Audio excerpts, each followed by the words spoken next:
¿Arrancamos?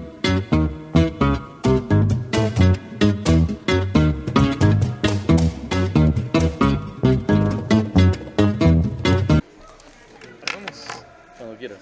Bueno, bueno, hoy es un día muy friolento. Está como para estar al abrigo de una buena estufa y un buen libro. También. Pero hoy convoca a Ricardo Palma, así que vamos a charlar un poco. Yo te agradezco, Carlos, por haber aceptado la invitación y estar acá con nosotros en este día friolento. Bueno, estamos hoy con Carlos Gallardo, editor y fundador, si no me equivoco, El Sol del Perú, y además un buen amigo. Hemos tenido una charla previa y la verdad que encantado, hermano.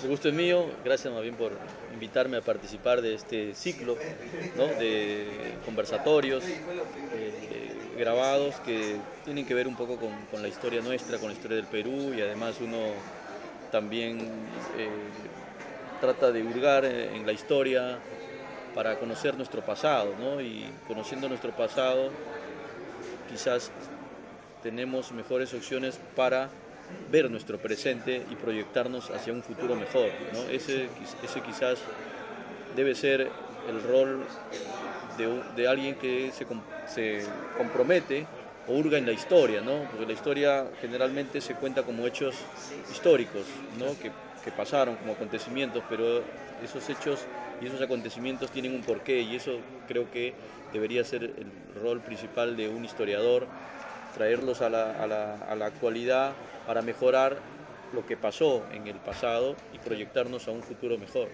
Que sirvan como herramientas entonces. Uh-huh.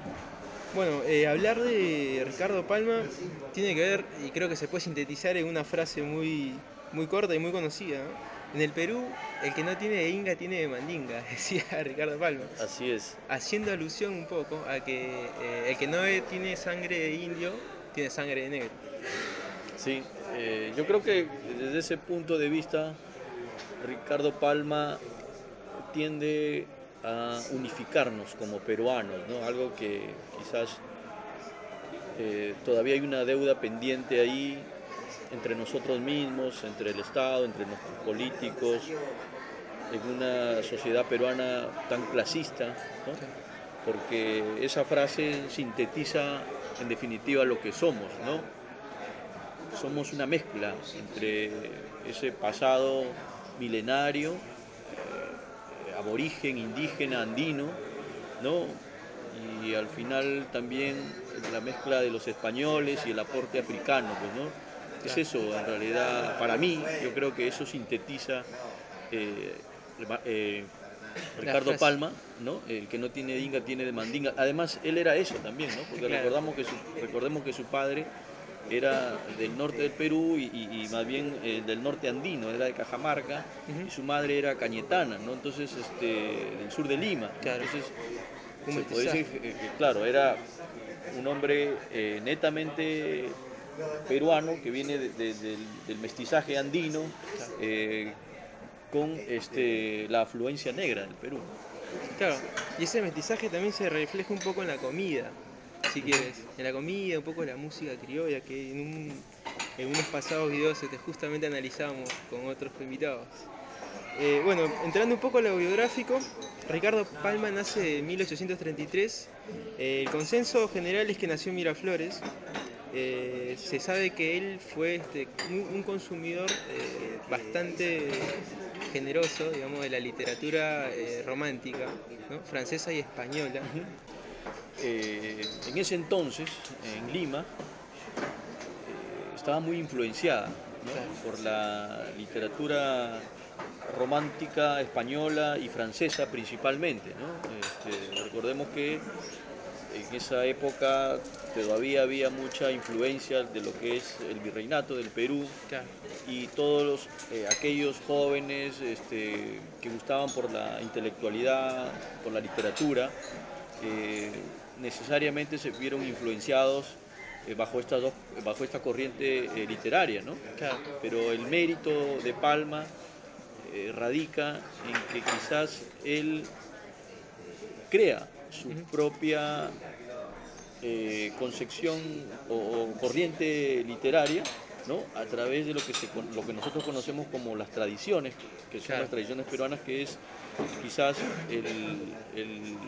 el valor y por lo cual se lo conoce más a don Ricardo Palma, ¿no? Claro. Pero tiene también otros matices de Ricardo Palma, como por ejemplo se desconoce casi su vida política de Palma, ¿no? Claro, claro, claro. Bueno, estudió en el colegio Noel, luego en el convitorio de San Carlos, ¿no?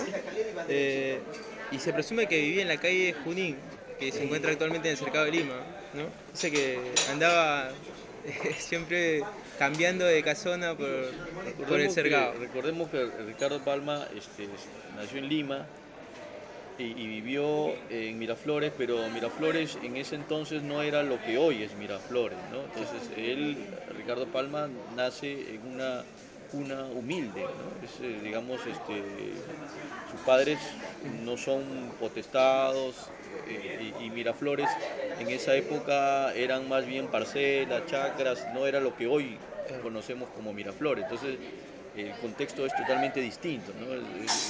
Palma es una persona de origen humilde. Claro, sí, sí, sí, totalmente. Bueno, paralelo, ahora que mencionás esto, se venía a la mente que la zona norte acá en Buenos Aires, por ejemplo, hace, no sé, 70 años atrás, no era la zona norte actual. No, estaba para el sur. Era más para el sur. Exacto, Claro. por eso que en la zona de Barracas, principalmente, las principales familias de la capital vivían ahí y han quedado todavía mansiones, casonas grandes, Claro. y posteriormente se fueron mudando a la zona norte, ¿no? Pero es verdad lo que dices, que digamos la aristocracia se podría decir, o las familias patricias, mejor dicho, Sí. de la capital federal vivían en la zona de Barracas y vivían en la zona sur, no en la zona norte. Eso fue un fenómeno posterior que la mayoría de la gente desconoce, tal vez, ¿no? Y creo que tiene explicaciones biológicas un poquito, si se quiere, en cuanto a que la gente que vivía próxima a los puertos estaba más proclive a contraer la enfermedad de la fiebre amarilla y todo eso. Bueno, pero ese es otro cantar. Bueno, en la adolescencia, casi terminándola, escribe una obra dramaturga que se llama Rodil, que al igual que Mariátegui, no tuvo éxito, digamos, en ese campo dramaturgo. Y hizo que él se aleje de ese campo porque veía él que no era funcional para lo que él, digamos, iba a hacer posteriormente, ¿no? Sí, digamos, no tuvo quizás digamos, el éxito, si se puede decir, de lo que él esperaba, ¿no? Escribiendo una obra de teatro, y tanto así fue que después él quizás o se avergonzó o renegó de las pocas obras de teatro que escribió, que no fueron, digamos, del gusto de los limeños de ese entonces, y él quiso quemar sus obras, ¿no? Entonces, y ahí también podríamos hacer una analogía, una comparación con lo de Mariátegui, que cuando él de joven escribió también ciertos escrituras para el teatro, ciertos bocetos, que después se arrepintió y dijo que eso había sido parte de su edad de piedra, que él denominó, claro. Es decir, que no fue fructífera, ¿no? Claro. Pero bueno, estamos hablando de dos personalidades que han trascendido, ¿no?, en la historia peruana y sobre todo en el aspecto de la literatura. Totalmente. Bueno, podríamos hablar un poquito acerca de la afinidad, o desafinidad más bien, que tenía con Ramón Castilla. Se presume que participó de un complot para, digamos, darle si se quiere, para traer en términos actuales, un golpe de Estado a Ramón Castilla y derrocarlo, ¿no? Sí, así es. La historia cuenta de que, además de eso, digamos, él se enroló en la escuela de la Armada Política, ¿no?, en Perú, o política peruana, y él tuvo una formación casi militar, se podría decir, donde se cuenta que él, por ejemplo, estuvo embarcado en el transporte o la fragata Rímac, ¿no? Sí. Donde esta fragata naufragó, ¿no? Y él se salvó de morir, dice que él era contador, ¿no? Entonces, digamos, hizo una loable acción y además escapó de la muerte, que después Después recordemos también que él, en otro episodio de su historia, también se libró de la muerte cuando estuvo con José Gálvez. Pero en este episodio, concretamente, él fue un crítico a la gestión de de don Ramón Castilla, ¿no? Entonces, es verdad, hubo un complot para derrocarlo a Ramón Castilla con los hermanos Gálvez, ¿no? Con los hermanos Gálvez, Un claro. complot cívico-militar, ¿no? Que por ese motivo, como no se concretó, fue desterrado, hacia Chile, ¿no? Exactamente. Y ahí en Chile participó también de la vida, más que política, literaria, ¿no? Escribiendo en revistas como Sudamericana, de índole más bien latinoamericanistas, ¿no? Porque ya Palma empezaba a ganar cierto renombre en el panorama internacional como escritor, como literato, ¿no? Claro, interesante. Y dicho sea de paso, cuando empieza a escribir en Sudamericana, sucede la invasión de Francia a México, donde él me parece que tiene un protagonismo muy alto por los textos que escribe en las revistas y por lo que escribe también en los periódicos.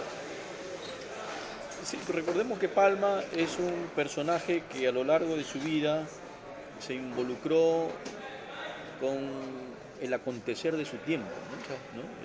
A algunos les podrá gustar o estarán de acuerdo o no, pero fue un personaje que se inmiscuyó con lo que sucedía en su tiempo en el terreno político, en el terreno militar y en el terreno de la literatura, ¿no? En ese sentido, Palma fue una persona muy polifacética. Totalmente, sí, totalmente. Y lo va a demostrar después cuando se haga cargo de la biblioteca, pero ya vamos a llegar. Bueno, en el 63, gracias a una amnistía, regresa al Perú, ¿no es cierto? Bueno, en el 64 hace un breve viaje a Europa, denegándose. Sí, pero recordemos que en ese periodo él fue designado como cónsul, claro, en una ciudad en Pará, de Pará, claro, en un estado de Brasil, pero él, al parecer por problemas de salud, no decide ocupar ese cargo y más bien pide licencia y se va a Europa, ¿no? Y en Europa él, digamos, fue un viaje fructífero para sus conocimientos, sobre todo académicos, literarios, ¿no? Claro, dice que leyó mucho en Europa a Ovidio y también a Víctor Hugo, que fue una gran influencia por él. Bueno, el retiro de la política se da tras la muerte de un amigo de él, secretario además, secretario personal, Ricardo Palma. Tras la muerte de Balta, Ricardo Palma decide apartarse de la actividad política. ¿Por qué sucede esto? Bueno, para Palma fue un golpe duro porque recordemos que Palma le había hecho la campaña a Balta, ¿no?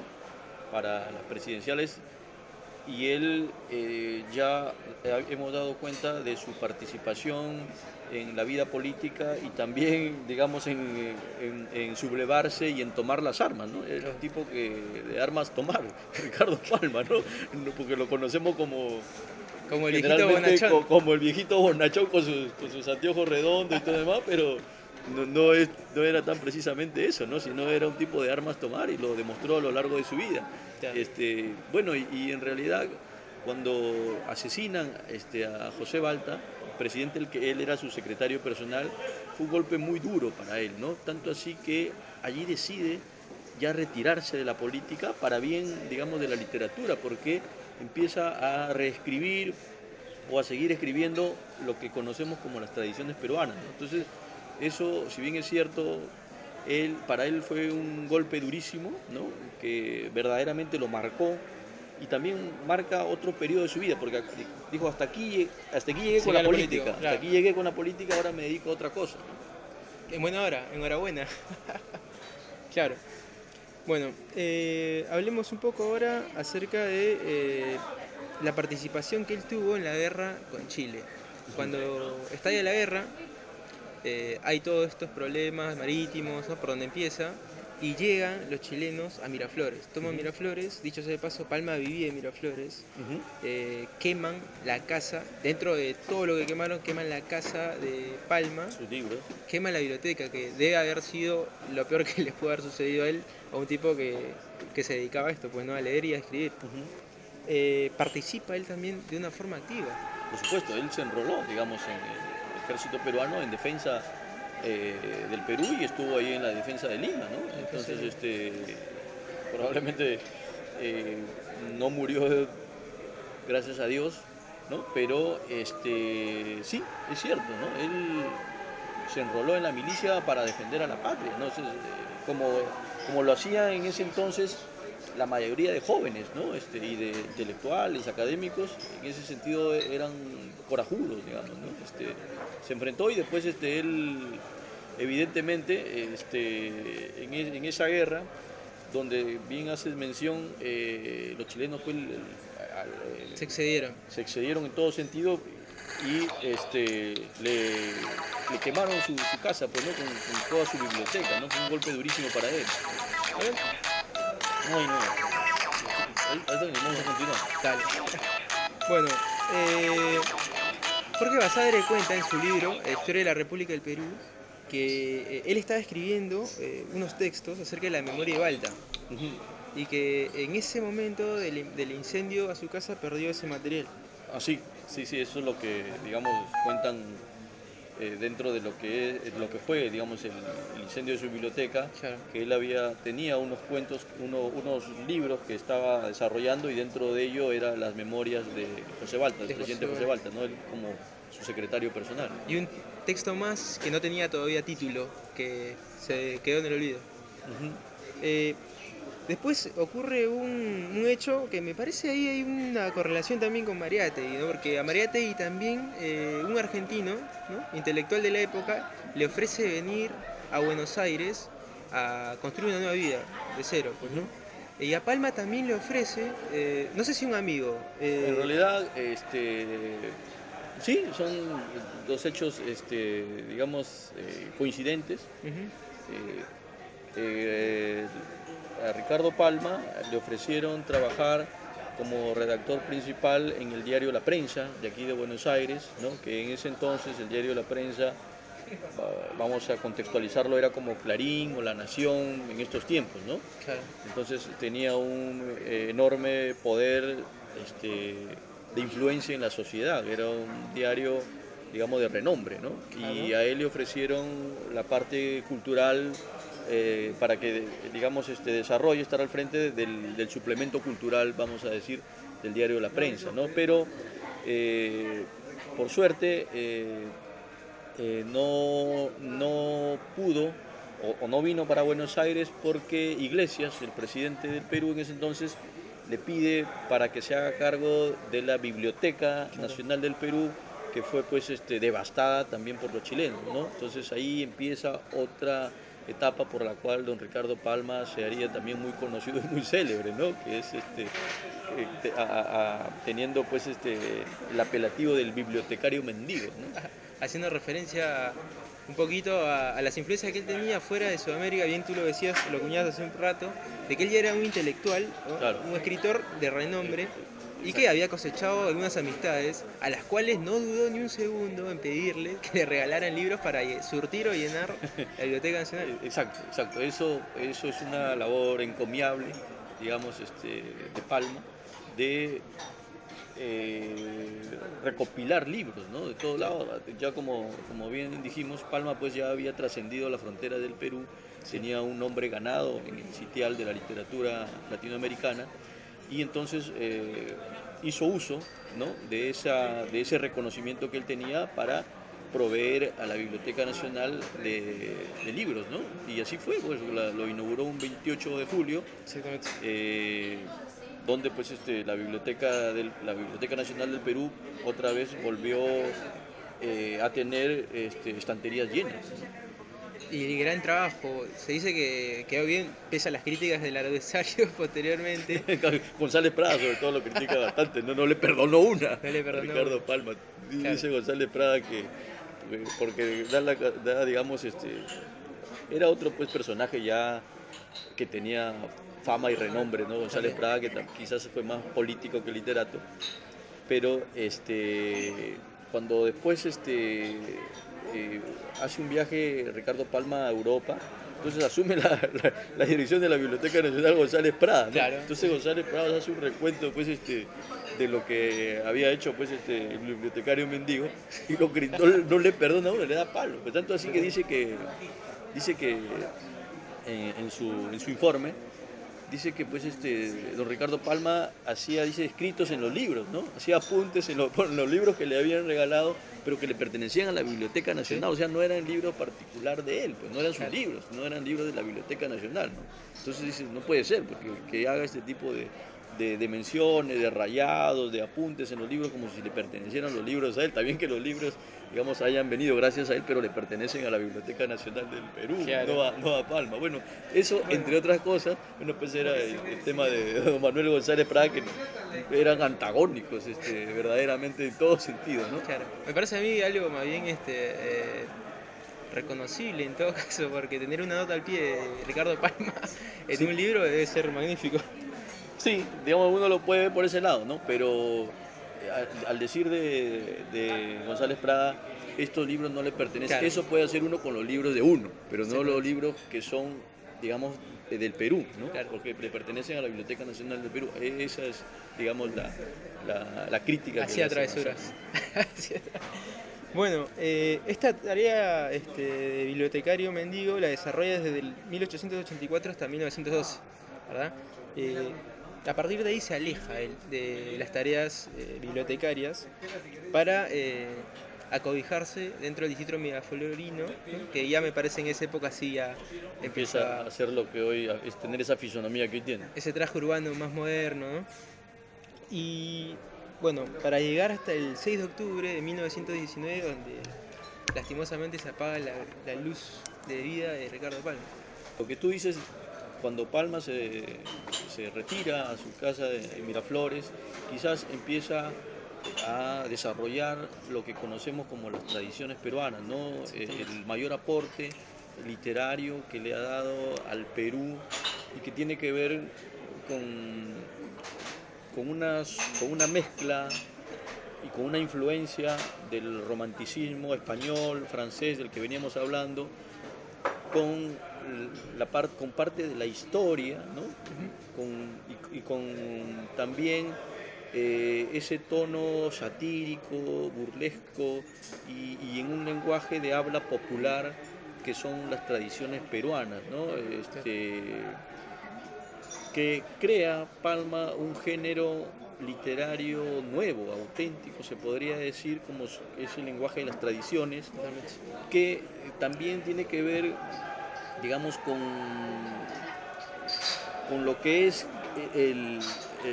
la autenticidad latinoamericana, porque Palma ya excede, digamos, o traspasa las fronteras del Perú en ese sentido, desde el punto de vista literario, tanto así que se lo emparenta a él, digamos, dos periodos y dos corrientes literarias nuevas que nacen en Latinoamérica, que es la poesía gauchesca de Martín Fierro, de José Hernández, y lo que son las tradiciones peruanas de don Ricardo Palma, ¿no? Son dos corrientes literarias nuevas que se gestan en Latinoamérica y ya va creando su propia identidad, ¿no? Y además contestatarias y democráticas, ¿no? Claro, porque digamos, fíjate tú, el lenguaje que se emplea es nuevo, porque es el lenguaje del habla popular que hasta entonces solamente, quizás un poco traspolando las palabras de José Carlos Mariátegui, eran calco y copia de Europa, ¿no? O sea, la parte de la literatura, como también la política, y en cambio Palma genera o crea un género literario totalmente nuevo, sí, con esas corrientes, pero lo que él crea es nuevo, él le pertenece a él, ¿no? Claro. Que es el tema de las tradiciones. Entonces, y eso es un valor de Palma, porque también ahí pues en las tradiciones se dice que las tradiciones que son criticadas por dos aspectos, ¿no? Porque se dice que forma parte de lo que se considera la continuación del virreinato, ¿no? Porque cuenta más o menos la historia del virreinato, toda una recopilación de acontecimientos, de hechos, de leyendas, de historia, que él lo cuenta sazonado con su forma tan pícara de escribir, ¿no? Claro. Y a su vez se dice que la otra corriente es que sino que Palma rompe con ese molde, no es la continuación de la cuestión tradicionalista del virreinato, sino es que también es bastante democrática, porque allí en las tradiciones peruanas pues se burla de alguna manera a las propias autoridades, ¿no? Entonces lo que quizás se rumoreaba en el pueblo, a través de la literatura pues se hace patente, ¿no? Totalmente. Entonces ese es el valor de Palma. Claro.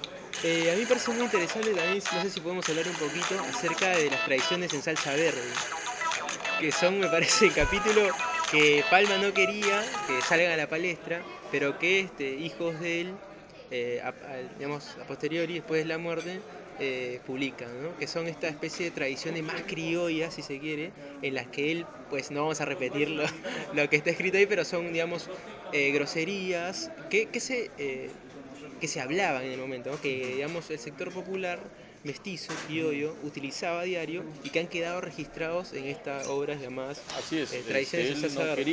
quería que esas se publiquen porque eran apuntes que él había, digamos, repartido a sus amigos, a Claro. su círculo íntimo, y tenían esta cosa, pues, demasiada, quizás Más un bien cierto verde, tono, más bien rojo. sí, ¿no? Un tono medio ulvarón, no sé si se puede decir, pero es cierto, ¿no? Él no quiso que se publicaran, pero a la muerte de Palma sus hijos hicieron una recopilación y un compendio por completo de todo Sí. lo que fueron las tradiciones peruanas, y lo publicaron en varios tomos, y ya pues han quedado a la posteridad, y cada quien sacará sus propias conclusiones y hará su crítica, y ahí están los críticos literarios para hablar acerca de la obra que realizó Palma, ¿no? Claro. Desde luego me parece la obra más relevante que él compuso, y yo quisiera que hagas un paralelo, ¿no? Algo anacrónico.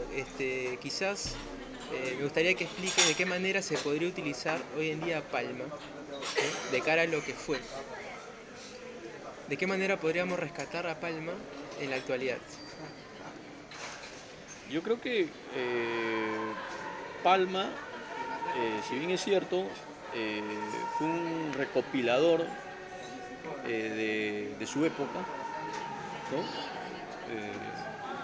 Y todo lo que trascendió, todo lo que fluyó en la época del virreinato y en su tiempo de Palma, él lo transcribió a través de una forma y de un lenguaje al alcance de todos, ¿no? En ese sentido Palma es bien democrático, ¿no? Y eso creo que es un valor fundamental hoy en día, y además nos da un alcance quizás de que la literatura, que quizás para ese entonces solamente quedaba en círculos, ¿no? Cerrados, ¿no? Elitistas. En cambio, el lenguaje de Palma lo hace más masivo, más popular, ¿no? Ahí rompe los moldes, don Ricardo Palma. Y creo que eso es quizás lo que tenemos que aprender aquellos que de alguna manera estamos ligados al periodismo, a la literatura, al conocimiento.